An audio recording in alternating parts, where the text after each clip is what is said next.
আমার নবী জিন্দা শুয়ে রয় সুবহানাল্লাহ। ওরে ও ভূমি মদিনার ভূমি, ওরে মদিনার মাটি, একদিকে দুই সাথী হাই, বিছখানে আমার নবী জিন্দা শুয়ে রয়, আমার নবী জিন্দা শুয়ে রয়। যেতে যদি পারতাম আমি সোনাই সালাম আমি দিতাম গিয়ে নবীজি রওজায়। যেতে যদি পারতাম আমি সোনার মদিনায়, সালাম আমি দিতাম গিয়ে নবীজি রওজায়। মদিনার ওই যদি সামনে আমি, মদিনার ওই ধুলাবালি পাই যদি সামনে আমি, মাখতাম আমি পেলে পরে সুরমা বলে হাই।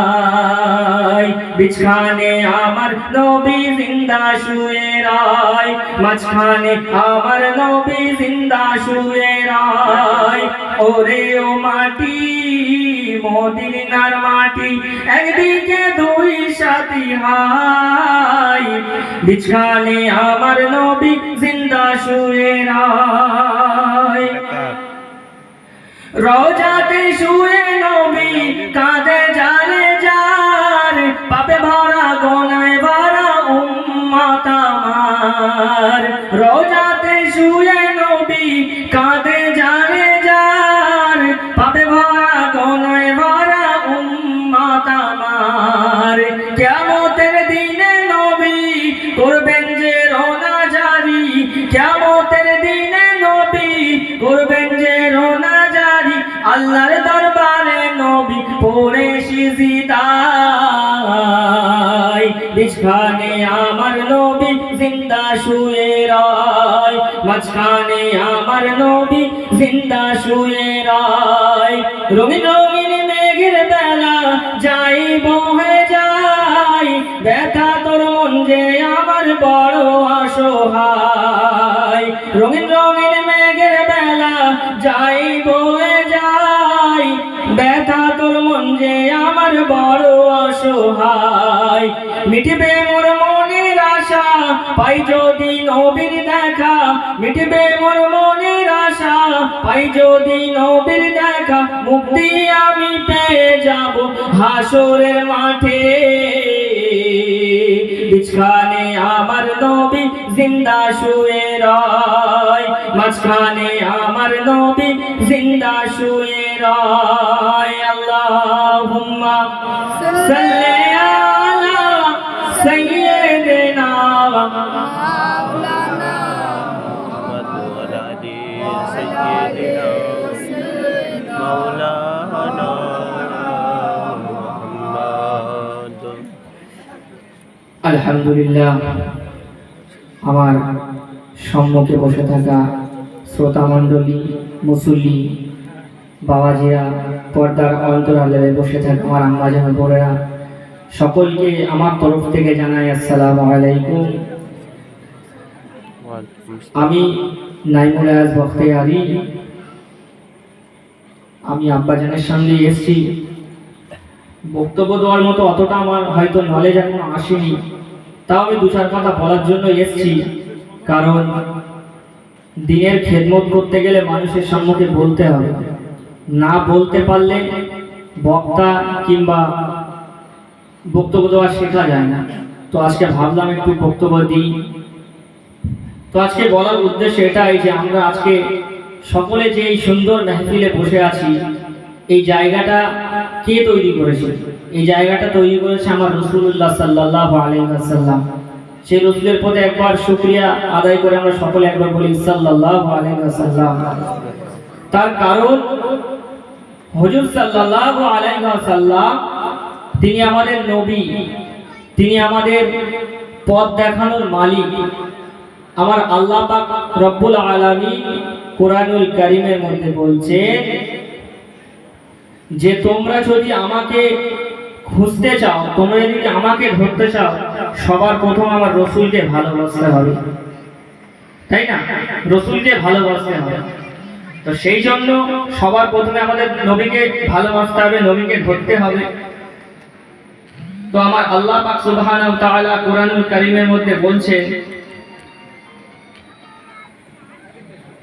যে রসুলকে না ভালোবাসলে, রসুলকে যদি আপনি সব থেকে বেশি বেশি মানে পৃথিবীতে আপনার সংসার, ধর্ম, বাচ্চা কাচ্চা, স্বামী স্ত্রী মিল মহব্বতের থেকে সব থেকে যদি বেশি আমি আপনি আমরা সকলেই যদি রসুলকে না ভালোবাসতে পারি, তাহলে আমরা আল্লাহকে ভালোবাসতে পারবো না। আর রাসূলুল্লাহ সাল্লাল্লাহু আলাইহি ওয়াসাল্লাম বলছে হাদিস পাকের মধ্যে যে সব থেকে বেশি আমাকে ভালো না বাসতে পারবে সে প্রকৃত ঈমানদার হতে পারবে না, মুসলমান হতে পারবে না, মুসলমানদের খাতায় নামটা থাকবে না। রসুলকে ভালোবাসতে হবে। তো ওই বিশ্ব নবী দিবস উপলক্ষে আজকে যে মিলাদুন নবীর জলসা উদযাপন করা হয়েছে, সম্ভবত কালকে 12 রবিউল আউয়াল, আজকে জলসাটি হচ্ছে।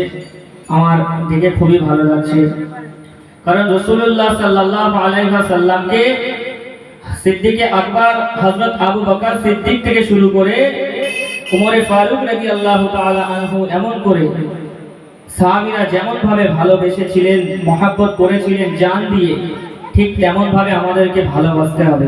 আর রাসূলের ভালোবাসায় আমরা একটু সকলে এসেছি, কারণ এই যে টাইম রাত 10টার পর, এই টাইমটা নিদ্রায় যাওয়ার টাইম, ঘুমানোর টাইম।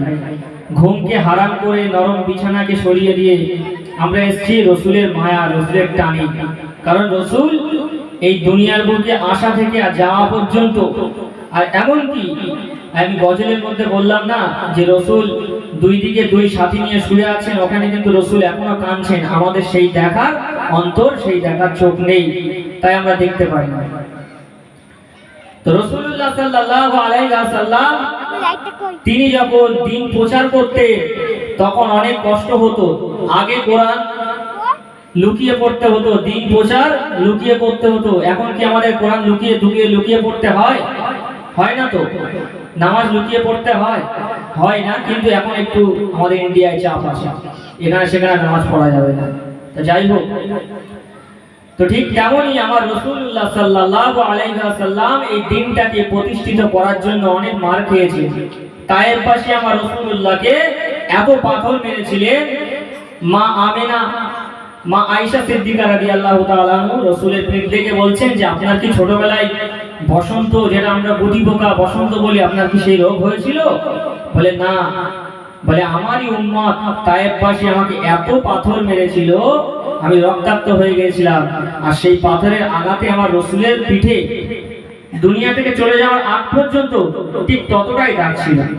তা সেই রাসূলুল্লাহ সাল্লাল্লাহু আলাইহি ওয়াসাল্লাম সাহাবাদেরকে নিয়ে তিনি যেভাবে দিন প্রচার করেছেন, যেভাবে দিনকে কায়েম করেছেন, আমাদের কি সেভাবে করতে হচ্ছে? আমরা কোন মানুষে বলছি যে ভাই নামাজ পড়ো, কোন জায়গায় গিয়ে দিনের দাওয়াত দিচ্ছি? দিতে হয় না।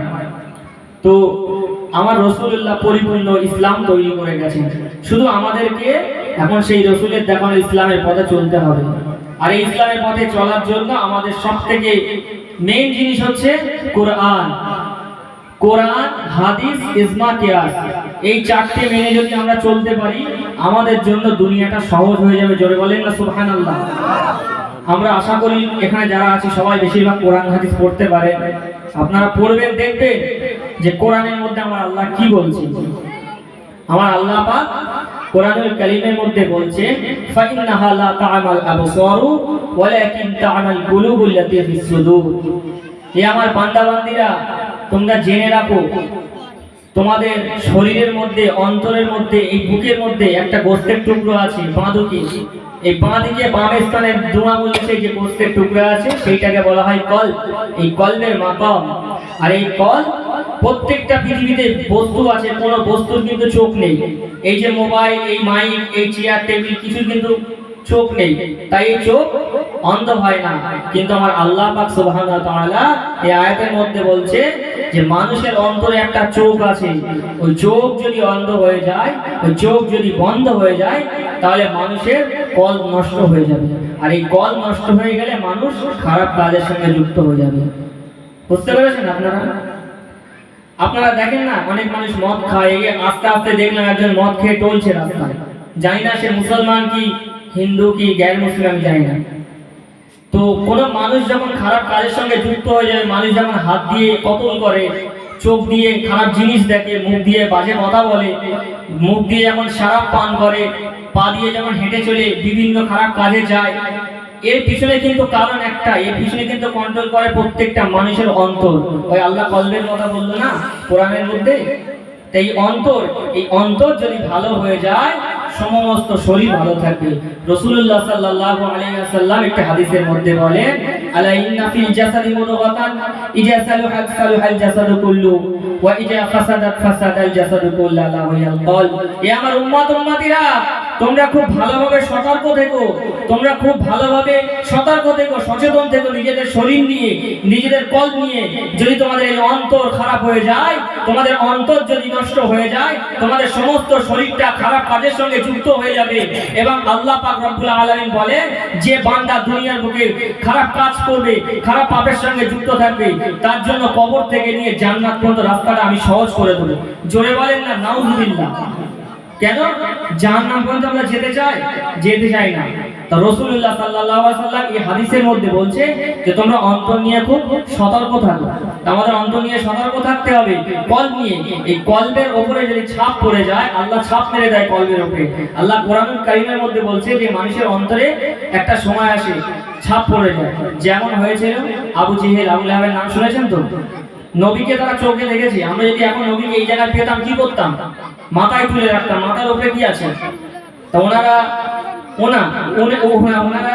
নবীকে পেয়েছিলেন কিন্তু ঈমান আনতে পারিনি। আমরা ঈমান এনেছি। রাসূলুল্লাহ যেভাবে দিনকে প্রচার করে গেছেন, আমাদের জন্য ইসলাম ধর্ম পাওয়াটা সহজ। বাপ দাদার কাছ থেকে কলমা পেয়েছি, রাসূলের কাছ থেকে কলমা পেয়েছি, রাসূলের তরফ থেকে ইসলাম ধর্মটা পেয়েছি। আজ থেকে 1400 বছর আগে রাসূল এসেছিলেন তো, আমাদের মধ্যে এসেছিলেন তো? একটু কথা বলেন। তাহলে রাসূলকে আমরা দেখি, সাহাবারা দেখেছে, তারা ঈমান এনেছে। তাবেঈন, তাবেঈন, আইমায়ে মুস্তাহিদিন, ওলিয়িন, সিদ্দিকিন, শুহাদা, সালেহিন। তো আমরা রাসূলকে না দেখে ঈমান আনতে পেরেছি, তাহলে আমরা কোরআন হাদিসকে ফলো করতে পারবো কি পারবো না? পারবো তো? তাহলে কোরআনের মধ্যে আল্লাহ পাক বলছে যে তোমরা নামাজ পড়ো, হাদিসের মধ্যে রাসূলুল্লাহ বলছে যে তোমরা অন্তর ঠিক করো। অন্তর যদি না ঠিক করো, তোমাদের সমস্ত শরীর, হাত পা, অঙ্গ প্রত্যঙ্গ খারাপ কাজের সঙ্গে যুক্ত হয়ে যাবে, যেটার দ্বারা আমার আল্লাহ তোমাদেরকে কিয়ামতের দিন জাহান্নাম দিতে পারে। তা সেই অন্তরের দিকে আমাদেরকে খেয়াল রাখতে হবে এবং আমাদেরকে 5 ওয়াক্ত নামাজ পড়তে হবে। এই মিলাদুন নবী জলসা রাসূলের উপলক্ষে আমি জানি, আপনারা সকলেই জানেন, কিন্তু আমরা রাসূলকে কতটা ভালোবাসি। শুধু এই প্যান্ডেল করে, লাইট, মাইক এসব করলে তো হবে না। রাসূলুল্লাহ সাল্লাল্লাহু আলাইহি ওয়াসাল্লাম বলে, আমাকে ফলো করতে গেলে পায়ের নখ থেকে মাথার চুল পর্যন্ত ফলো করতে হবে। সুন্নতের উপরে থাকলে আমার আল্লাহ অন্তরকে আল্লাহর পথে টেনে নেবে। একটু জোরে বলেন না সুবহানাল্লাহ। কারণ কোন মানুষ কাজ করতে গেলে যেমন হাতকে প্রয়োজন, হাতের প্রয়োজন, পায়ের প্রয়োজন, একটা শরীরের প্রয়োজন, ঠিক তেমনই আমার আল্লাহকে পেতে গেলে আমার রাসূলকে ধরতে পারেন। জোরে বলেন না সুবহানাল্লাহ। রাসূলকে ধরতে হবে, রাসূলের দেখানো মত মেনে চলতে হবে। হযরত আবু বকর সিদ্দিক রাদিয়াল্লাহু তাআলা আনহুর একটি ঘটনা আমার মনে পড়ে গেল। হযরত আবু বকর সিদ্দিক এই মুসলমান জাহানের সর্বপ্রথম যিনি পুরুষ রূপে ইসলাম গ্রহণ করেছিলেন, সেটি হচ্ছে হযরত আবু বকর সিদ্দিক রাদিয়াল্লাহু তাআলা আনহু। আপনারা জানেন? অনেকে হয়তো জানেন না। তো হযরত আবু বকর সিদ্দিক রাদিয়াল্লাহু তাআলা আনহু আমার রাসূলকে এতটাই ফলো করতেন, আমার রাসূলকে এতটাই কপি করে চলতেন যে রাসূল যে এরিয়ায় থাকতেন সেখান থেকে দূরে কোথাও চলে গেলে না অন্য মানুষরা বুঝতে পারতেন না যে কোনটা নবী আর কোনটা হযরত সিদ্দিক আকবর। তো জোরে বলেন না সুবহানাল্লাহ। এর পিছনের কারণ আমি বলছি। এর পিছনের কারণ হচ্ছে হযরত আবু বকর সিদ্দিক রাদিয়াল্লাহু তাআলা আনহু রাসূলকে এতটাই ফলো করতেন, এতটাই মহব্বত করতেন, রাসূলের প্রত্যেকটা জিনিস পাই টু পাই তিনি নোট করে নিজের শরীরের উপরে ফুটিয়ে তুলতেন এবং মানুষ বুঝতে পারতেন না। যখন বাইরে চলে যেতেন রাসূলকে চিনতে পারতেন না কোনটা হুজুর সিদ্দিক আকবর আর কোনটা হুজুর সাল্লাল্লাহু আলাইহি ওয়াসাল্লাম। তো এমন একটা সময় রাসূলুল্লাহ সাল্লাল্লাহু আলাইহি ওয়াসাল্লাম দিন প্রচারে কোন একটা দেশে গিয়েছেন। যাওয়ার পরে হুজুর সাল্লাল্লাহু আলাইহি ওয়াসাল্লামের সিদ্দিক আকবর হযরত আবু বকর সিদ্দিক রাদিয়াল্লাহু তাআলা বসে আছেন। বসে আছেন, সব মানুষ আসছেন, যে দিনে দুনিয়ার বাদশা আছেন, সরদারে কায়নাত হুজুর সাল্লাল্লাহু আলাইহি ওয়াসাল্লামকে দেখতে, কালমা পড়তে। হযরত আবু বকর সিদ্দিক রাদিয়াল্লাহু তাআলা বুঝতে পারছেন যে মানুষ বুঝতে পারছে না যে কোনটা নবী আর কোনটা সিদ্দিক আকবর, কোনটা সাহাবা, বুঝতে পারছে না। তাই হযরত আবু বকর সিদ্দিক রাদিয়াল্লাহু তাআলা আনহু রাসূলের সম্মানার্থে, রাসূলকে মহব্বত করেন, এত ভালোবাসেন, এত সম্মান দেন, রাসূলের মাথার উপরে নিজের পাগড়িটা খুলে ছায়া করে আছে, জোরে বলেন না সুবহানাল্লাহ, যাতে মানুষ বুঝতে পারে নিচেরটা হযরতে হুজুর সাল্লাল্লাহু আলাইহি ওয়াসাল্লাম এবং যেটা মাথার উপরে ছায়া করে আছে, ছায়া করে আছে, ওটা হচ্ছে হুজুরের গোলাম হযরত আবু বকর সিদ্দিক রাদিয়াল্লাহু তাআলা আনহু, জোরে বলেন না সুবহানাল্লাহ। তো সিদ্দিকে আকবর, ওমরে ফারুক, উসমান গনি, হযরতে আলী রাদিয়াল্লাহু তাআলা আনহু, এনারা কিভাবে ভালোবাসতেন রাসূলকে আমরা একটু পড়ে দেখতে পারি। কারণ মজলিসের মধ্যে অত কিছু বলে হয়তো ব্রেনটা বেশি থাকে না, পড়লে মাথায় থাকে, মাথায় পড়লে থাকে। তো আমরা সকলে চেষ্টা করব রাসূলের হাদিস, কোরআন সব কিছুকে আঁকড়ে ধরে দ্বীন ও ইসলামের পথে চলবো এবং দাদা হুজুর পীর কিবলা রাহমাতুল্লাহ আলাইহির এই সিলসিলা, এই মতভেদের আমরা চলবো ইনশাআল্লাহ। আপনারা বলেন ইনশাআল্লাহ আমরা এই পথেই চলবো। যেহেতু পৃথিবীর শেষের টাইম, আমরা জানি না কবে কিয়ামত হবে, কিন্তু এখন যা ফিতনা, সবথেকে ফিতনার জিনিস হচ্ছে এই মোবাইল। এই মোবাইল হচ্ছে ফিতনা। প্রত্যেকটা বক্তা প্রত্যেক রকম ফতোয়া দিচ্ছে। তো যাই হোক, আমরা সবসময় মুজাদ্দিদে জামান দাদা হুজুর পীর কিবলা রাহমাতুল্লাহ আলাইহির সুন্নত যেভাবে উনি ধরে রেখেছিলেন, দাদা হুজুর পীর কিবলা রাহমাতুল্লাহ আলাইহি তিনি যেভাবে রাসূলকে ফলো করতেন, আমরা ঠিক সেইভাবে ফলো করব ইনশাআল্লাহ। এবং আমরা রাসূলকে এতটাই ভালোবাসবো যেন আমাদেরকে আমার আল্লাহ সুবহানাহু ওয়া তাআলা কিয়ামতের দিন রাসূলের গোলাম হিসেবে জান্নাত দিয়ে দেন, জোরে বলেন না সুবহানাল্লাহ। রাসূলকে না ভালোবাসলে আমরা জান্নাত পাবো না।